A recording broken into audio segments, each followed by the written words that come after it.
Olá, sejam muito bem-vindos ao meu canal, que Deus te abençoe nessa terça-feira. Vamos hoje falar sobre o Espírito Santo.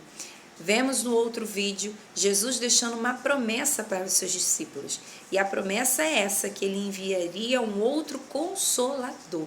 Em João 14, no versículo 17, ele já inicia declarando quem é esse Espírito, e ele diz: ele é o Espírito da verdade. Então vamos lá. Raquel, existe outros espíritos? Existe. Sim, existe. Mas nós, para resumir, né, de uma forma assim generalizada, nós podemos ver isso descrito em 1 João 4, tá bom? Ele falando sobre os espíritos, e ele fala que existe o espírito do erro e o espírito da verdade. E nisso nós podemos saber. Olha o que ele vai dizer. Em 1 João 4, ele vai dizer assim, no versículo 6, se eu não me engano: nós somos de Deus, aquele que conhece a Deus ouve-nos, mas aquele que não é de Deus não nos ouve. E nisto conhecemos o espírito da verdade e o espírito do erro.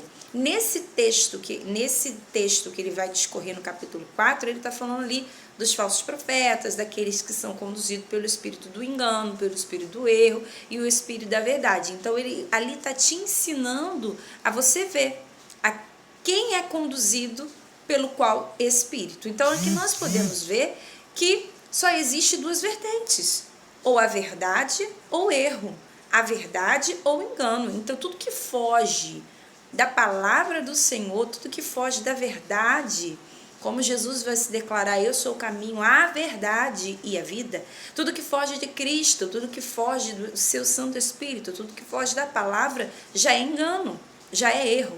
E aí a gente pode ter esse discernimento. A palavra de Deus, ela te ajuda, ela te auxilia a conhecer um pouco disso.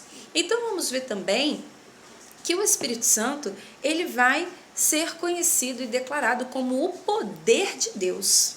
Ele é o poder de Deus. Vamos ver isso? Nós vemos isso, na verdade, em Lucas 1,35. Quando o anjo vai aparecer ali para Maria e fala assim: o poder do Altíssimo te envolverá. O poder. Sabemos que Maria era virgem, Jesus não foi concebido de uma forma natural. Então o poder aqui já não fala como um Espírito do Senhor, mas ele vai se apresentar como o poder do Altíssimo. Nós vemos também na última ordenança de Jesus aos seus discípulos que ele diz, né: eu vos dou poder. Jesus fala: eu vos dou poder. Jesus libera uma palavra aos seus discípulos, mas também em Atos 1,8 ele diz assim: olha, ficai em Jerusalém, até que do alto sejais revestidos de poder.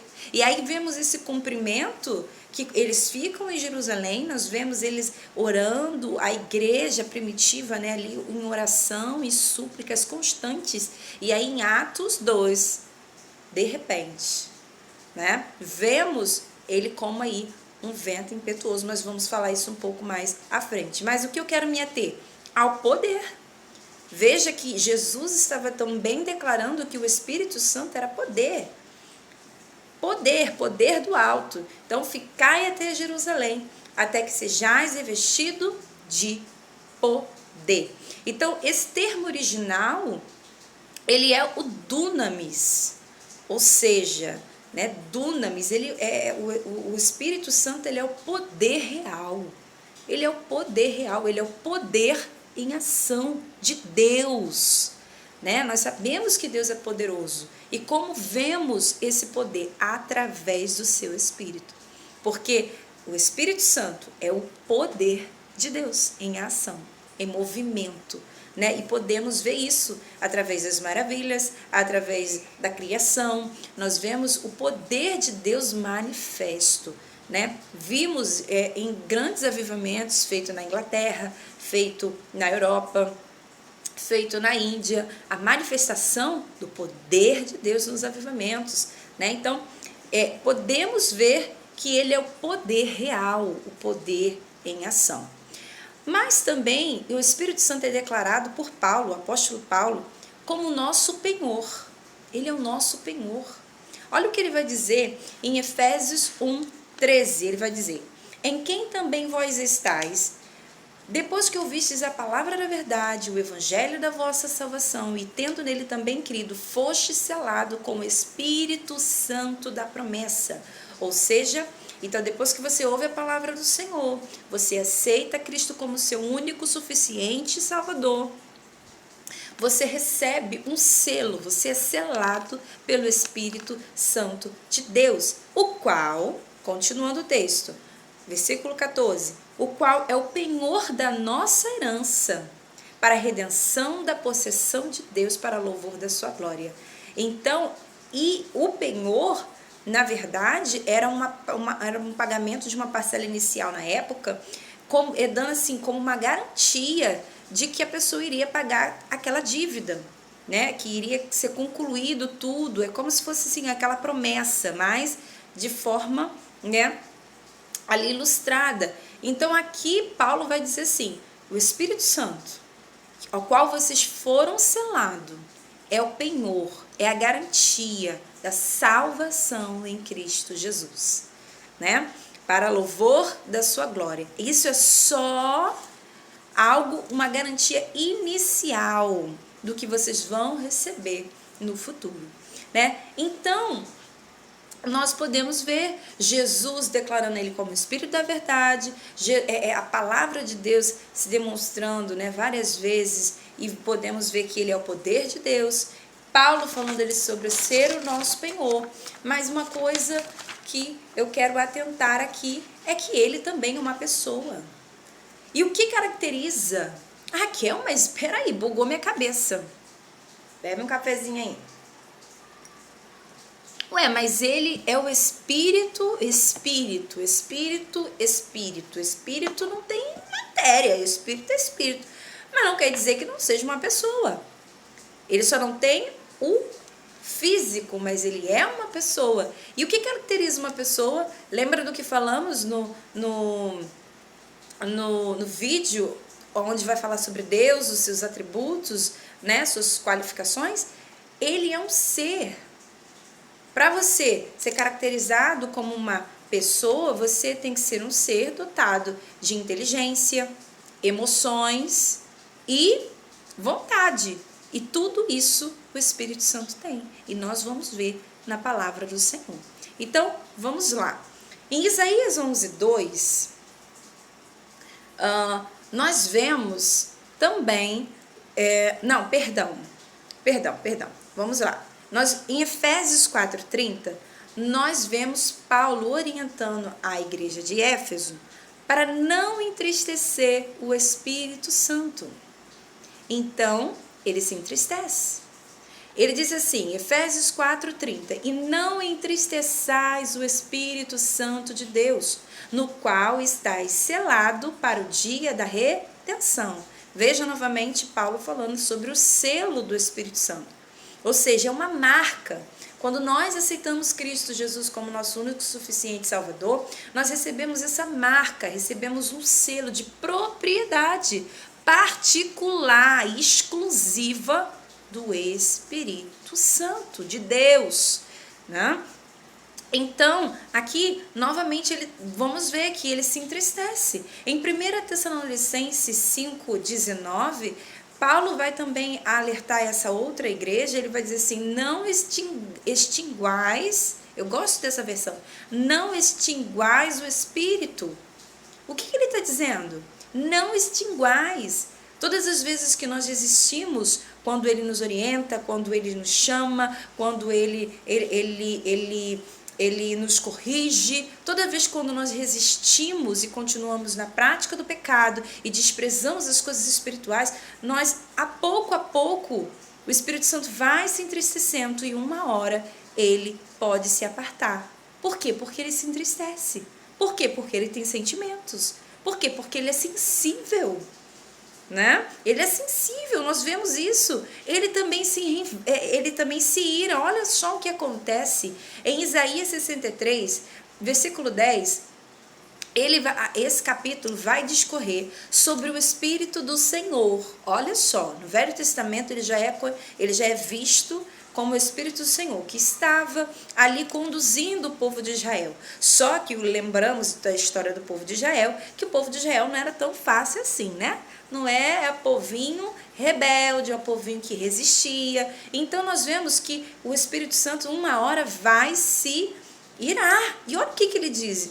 Isaías 63:10. Mas eles foram rebeldes e contristaram seu Espírito Santo, pelo que se lhes tornou inimigo, e eles mesmos pelejou contra eles. Então, olha a seriedade. Quando nós resistimos o Espírito Santo, ele te conduz, faça isso, faça aquilo, não faça isso, não esteja nessa roda, não fala dessa maneira, não se vista dessa forma. Eu quero você dessa forma, eu quero você dessa maneira. Não se ira, não grite, não fale mal do seu irmão. E ele está te conduzindo e você está caminhando com Cristo. Mas se você vai resistindo, vai fazendo ouvido de mercador, ele vai se entristecendo. E uma hora ele vai se afastar. E aí é um grande perigo. Há um grande perigo de você perder a conexão, o relacionamento com o Espírito Santo. E por que é um grande perigo? Porque se você perder ele, você perde o seu. E aí você já não tem mais a garantia da sua salvação. Então, vamos lá. Agora, passando, né, nós vemos também que o Espírito do Senhor, ele sendo uma pessoa, tendo vontade, se entristecendo, né, sendo tão sensível, nós vemos que ele também é um espírito cheio de atributos. Nós vemos aqui em Isaías 11:2, o espírito que vai repousar sobre Jesus, que está sobre Jesus, é o Espírito de Deus. E olha o que ele diz sobre o espírito que repousa sobre Jesus. E repousará sobre ele o Espírito do Senhor. Lembra que no Velho Testamento ele já aparece como Espírito do Senhor? O Espírito do Senhor, o Espírito da sabedoria, da inteligência, do conselho, de fortaleza, conhecimento e temor do Senhor. Olha, o Espírito do conselho. Nós sabemos que quando nós vamos analisar aqui em João 14, versículo 16, que Jesus vai dizer: e eu rogarei ao Pai e vos dará outro consolador. Essa palavra consolador no grego traduzida paracletos, é alguém chamado para estar ao lado, para ajudar. Então, nós vemos essa conexão. E quando nós vamos olhar para o batismo de Jesus, em Mateus 3,16, nós vemos isso acontecer. E sendo Jesus batizado, saiu logo da água e viu o Espírito de Deus descendo como pomba e vindo sobre ele. Então, Raquel, o Espírito do Senhor é uma pomba? Não necessariamente. Aqui, a palavra de Deus, nós vemos que ele pode se apresentar de diversas maneiras. Nós vemos na palavra que ele se apresenta como óleo, como azeite, como um vento impetuoso. E aqui ele está em forma como uma pomba. Né? Nós vemos que ele pode se manifestar de várias maneiras. Mas o Espírito Santo, nós sentimos. Ele não tem uma forma, como eu disse no início do vídeo. Ele não tem uma forma, ele não tem uma matéria, mas ele é dotado de inteligência, ele é dotado de emoções, de vontade, ele é uma pessoa, ele se entristece. E uma coisa que eu quero falar aqui, que o Espírito Santo é Deus. Precisamos entender isso, por quê? Porque pensamos assim, mas tem gente que não nivela o Espírito Santo com Cristo. É como se o Espírito Santo fosse menor que Jesus, como se Jesus fosse menor que Deus. Não é assim. Aí agora nós vamos abordar a questão da Trindade. E a Trindade faz parte dos mistérios de Deus. A palavra de Deus diz, Jó 11:7, 9, depois você lê, mas eu gosto dessa tradução da NVT, e ele fala assim: acaso você pode desvendar os mistérios de Deus e descobrir tudo sobre o Todo-Poderoso? Esse conhecimento é mais alto que os céus, e o que você pode fazer? Né? Então, a Trindade é um mistério. Eu costumo dizer que a Trindade é como um sol. O sol é Deus, a luz que emana é Cristo e o calor que sentimos é o Espírito Santo. Posso estar muito equivocado no que eu estou falando, mas basicamente para que a gente possa mais ou menos conseguir entender. Mas lembra, como eu disse, ele não tem uma definição própria ao nosso entendimento, porque o nosso entendimento é muito limitado ao entendimento divino. Mas nós podemos ver que, por que é limitado, Raquel? Porque somos uma pessoa com apenas uma personalidade, ok? Já Deus, eles são tem três personalidades. Então vemos em Deus, Deus Pai, Deus Filho e Deus Espírito Santo. E os três são um. Vamos ver o que vai dizer sobre os três na Bíblia, sobre a Trindade na Bíblia? 1 João 5, 6, 1 João 5, versículo 7. Olha o que ele vai dizer sobre os três. Porque três são os que testificam no céu: o Pai, a Palavra, lembra que Jesus é verbo vivo, então ele é visto como a Palavra, e o Espírito Santo, e esses três são um. Então, os três são um. Por isso que eu faço essa analogia ao sol. Porque os três se manifestam, a luz do sol, o calor do sol, né, se manifesta, nós sentimos, nós reagimos a eles de forma diferente, mas todos eles são um, se definem em um só. Eles andam em concordância em tudo que se faz, né?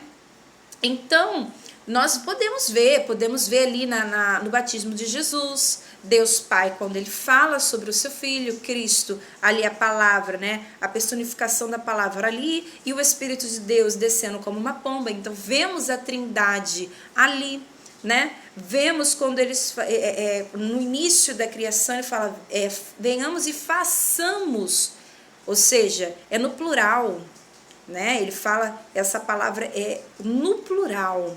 Façamos o homem, façamos, ou seja, ele está dando a indicativa de que não era só um, era mais de um. Então, podemos entender a Trindade como dessa maneira. Mas, como eu disse, a Trindade é um mistério de Deus. E o mistério de Deus está reservado somente a Ele. Tem coisas que nós não vamos entender agora, mas o que precisamos entender? Que o Espírito Santo, ele está hoje ao nosso lado, disponível para nos ajudar na nossa caminhada. Enquanto mais conhecemos da palavra do Senhor, mais estamos aptos para nos relacionar com Ele. Então eu te convido, nós estaremos falando mais ainda do Espírito Santo, e eu te convido a fazer uma imersão na palavra do Senhor sobre o Espírito Santo, porque a sua vida será completamente transformada se você deixar Ele agir na sua vida. Que Deus possa te abençoar. Não deixe de acompanhar os outros vídeos. Em nome de Jesus, graça e paz.